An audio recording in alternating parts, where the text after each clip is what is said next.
9 pessoas morreram e dezenas ficaram feridas em um ataque a tiros a uma escola e uma casa em uma pequena cidade no norte do país. A atiradora foi encontrada morta.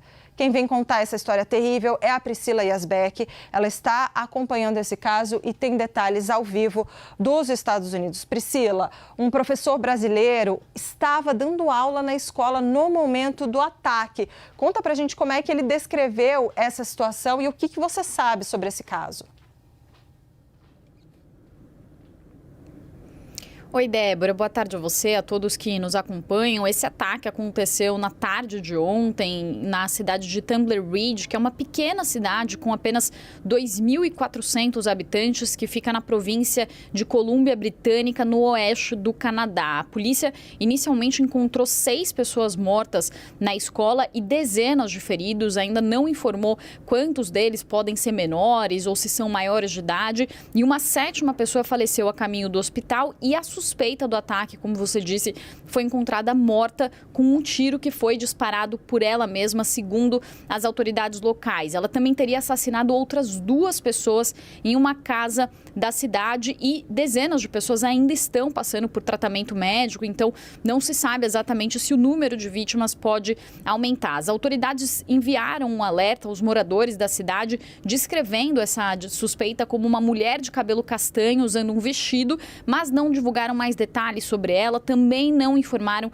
se ela era menor de idade. O superintendente da Polícia Regional disse que ainda não se sabe a motivação do crime e disse que vai ser difícil determinar a razão. Tumbler Ridge é essa cidade pequena que fica no pé de uma cadeia de montanhas e de um parque ecológico que é reconhecido pela Unesco. E para se ter uma ideia de como essa cidade é remota e o quanto que esse crime causou um choque na cidade, o que se diz é que quando a pessoa deixa a cidade e entra na estrada, depois de 30 segundos ela não tem nem sinal de internet. Essa escola, inclusive, que foi atacada, tem apenas 175 alunos de ensino médio e do ensino fundamental. E um brasileiro, o Jarbas Noronha, ele se mudou para o Canadá em 2022 para morar com a esposa e ele dá aula nessa escola, dá aula de oficina mecânica, e ele estava em uma garagem da escola dando aula para os seus alunos quando o tiroteio aconteceu. Ele fez uma publicação nas redes sociais falando que ele não deseja que nenhuma criança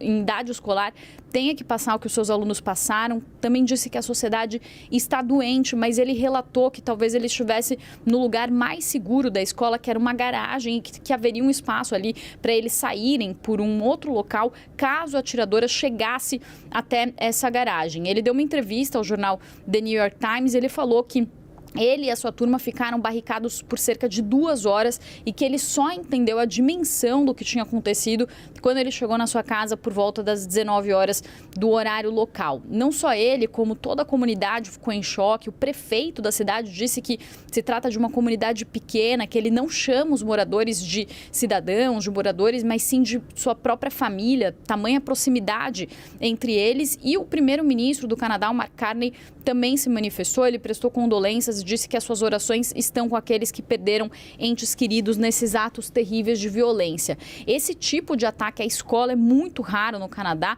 apesar de um outro ataque em massa ter acontecido na Colômbia Britânica, também em menos de um ano, em abril do ano passado, quando uma pessoa atropelou uma multidão num festival em Vancouver, matando 11 pessoas. Mas os ataques em escola, em um ataque desse tamanho, o último que aconteceu foi em 1989, em uma escola em Montreal, que deixou 14 mulheres mortas, e depois disso, inclusive, houve um debate muito grande no Canadá e um aumento da rigidez sobre as leis de porte de armas. Para dar uma última informação, Débora, nos Estados Unidos há uma estimativa de 121 armas para cada 100 habitantes e no Canadá essa estimativa de 35 armas por 100 habitantes. É por isso que esse massacre, essa tragédia chocou muito não só o Canadá, como também outros países. Eu volto com você.